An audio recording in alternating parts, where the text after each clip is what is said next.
Do you hate having difficult conversations? Do you avoid them like the plague? Are there possibly some hard conversations you need to be having that you are just not? Well, you're in luck because today's episode, we're going to be talking about how to have difficult conversations. This is the Existential Stoic podcast. I'm Randy. That's Danny. What's going on, Danny? What's up, Randy? Hey, Danny, have you ever avoided a difficult conversation? Yes, so many times. And you know what's funny? Every time, when I look back, every time I've avoided difficult conversations, it's always like as soon as I have it, I just feel so much lighter. And it goes like way better than I thought it was going to go in my head. Like I always imagine it going terrible. And then as soon as I have it, it's like, oh, that wasn't that I'm glad you bad. said that because I was thinking the same thing. Like every time when I'm avoiding it and I'm playing how it's going to go in my head, it always happens so much worse than it actually happens in real life. Yeah, it's like terrible. They're jerks. They're mean to me. Yeah. Something terrible happens, and then it's like, but in reality, it's like, And then I'm it's funny because banished and I die. yeah, I'll never be allowed back here again. I'll have to go outside the wall. But that's Yeah, what we it's so think. funny. Yeah. Yeah, we're So today, crazy. I yeah. know. Oh my goodness. It's So today's episode, we're going to give a couple quick tips each for how to have difficult conversations. I will start. The first one is don't sugarcoat it. So this goes back to a study that I was reading about because I used to work as a veterinarian and we had to deliver bad news pretty often. And so yeah, they had done studies where they had asked people about, getting bad news. Like how would you deliver bad news? And then how would you want to receive bad news? And the interesting thing is, like most people want to dance around the bad news when they're delivering it, but most people who are receiving bad news just want to hear it.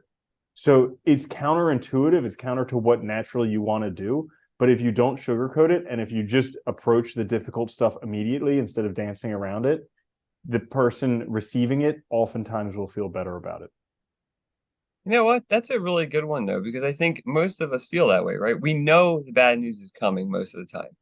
And it's like when people dance around it, it feels like, you're being patronized or like, like they're just whatever. It doesn't make any sense, right? Like, it's going to happen. So just tell them and, treat them. I think part of this too is like, we have this impulse, like we want to make people feel better. So we want to sugarcoat it.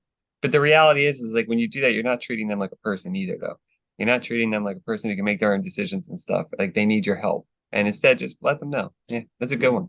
I like that. My first one is be honest, both with yourself and like with the other person. I think, this is crucial. It's hard, but like a lot of times I think, and this goes to like the sugarcoating, like we want to make it sound less bad, or we want to make things like sound like they're less extreme or whatever. And what we're doing is not being honest with ourselves and with the other person. So I think honesty really helps get the ball moving essentially with the conversation. Yeah. I do want to add a little aside to both of our things about being honest and don't Yeah. sugarcoat it. So there's a time and a place for everything, and sometimes you have to pre-frame. So like we're not saying here like Yeah, just yeah. All right. just like some your girlfriend just graduated and you're like, I want to break up. It's like that's not how Right. you do it. So like, there's a time and a place for everything. But Yeah, don't be a dick. I know, right? And like if it's a difficult conversation, just be like, hey, listen, this isn't something difficult.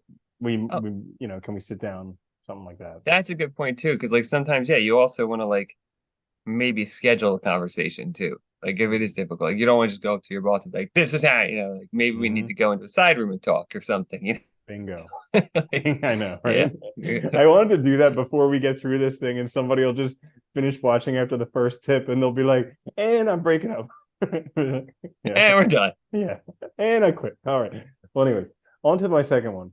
Uh, I have imagine a positive outcome. So this is something where I think it can help on multiple aspects, but I heard about it's some people who were doing very well in sales. One of the key strategies they used is they would envision a positive outcome of the sale. And that was basically their trick for dominating their whole competition Hmm. is they would just in their mind before the sale, they would sit down in their car, or they would sit down in their room or whatever, and just imagine going through it a few times to where the person's very receptive to them selling and they go forward with the sale and it works really well. And this can be applied to other things like difficult conversations. Like imagine how this could turn out really well for both of you. And if you sit down and you imagine that through, it number one, you're preparing yourself for that, so that makes it more of a possibility. Yeah. But also, it kind of like sets your mood. You may not realize it, but it puts you in a totally different spot. As opposed to being like scared of having this difficult conversation, you're open to this having a positive impact for everyone involved.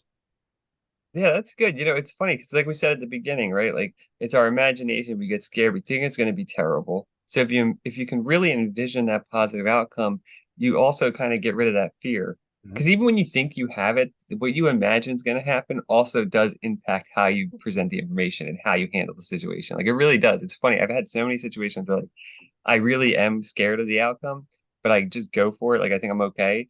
And then it ends up being terrible because that's like, clouding my whole like judgment, my ability to say what I need to say and stuff. It's funny. I used to do that. I used to do that all the time with my mind. So like back in the day, I used to do pickup with girls where I would just go like talk to girls on the street, and I would always in my mind would always imagine terrible, terrible response. And like many times it was a very positive response. And every time afterwards, I'd be like, "You see that mind? You were wrong again. You were wrong again. You were wrong again. Stupid, stupid imagination. You can't predict the future. You have no idea." You're never right. I know it's like we never write that. It's funny. Uh, my second one is now is better than later.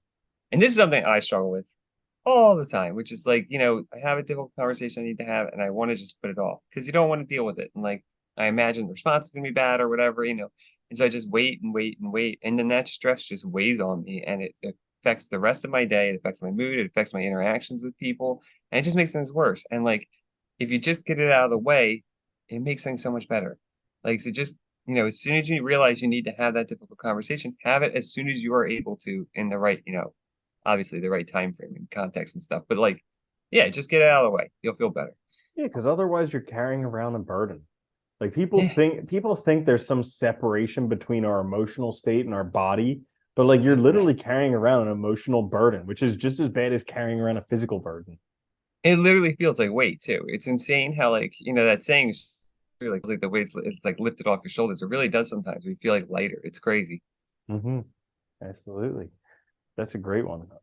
My last one for how to have difficult conversations is listen and ask questions. So instead Huh. of just dumping your whole download on this other person, actually, it's not just a difficult like monologue. You're actually having a conversation. So, after you've expressed whatever's on your heart, listen to them.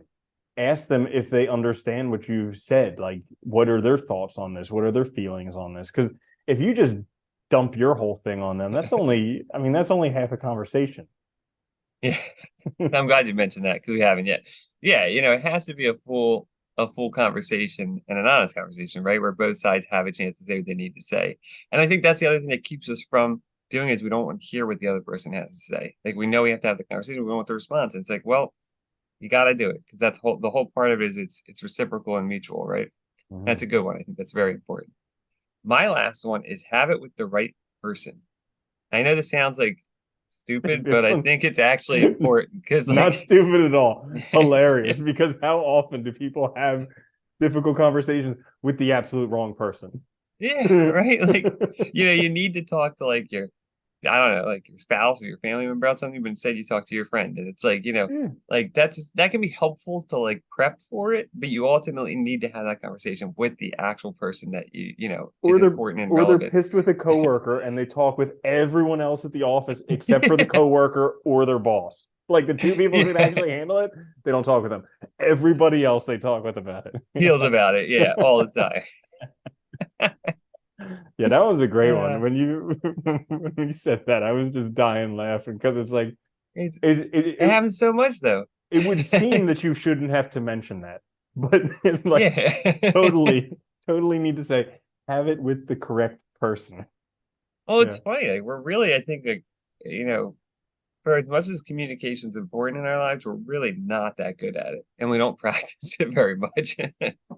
I know the critical things, being rational, like having dealing with emotions and communication. We're just terrible at. Yeah. And we don't get taught how to do it either. It's like No, hilarious, I guess, when no. you think about it. Yeah. So Cosmic joke. Yeah, so that is it in a nutshell. Very short, how to have difficult conversations. I hope you guys enjoyed that. If you did, like, share, subscribe. Come join us twice a week. This is the Existential Stoic podcast. I'm Randy. That's Danny. I'll see you later, Danny. Later, Andy.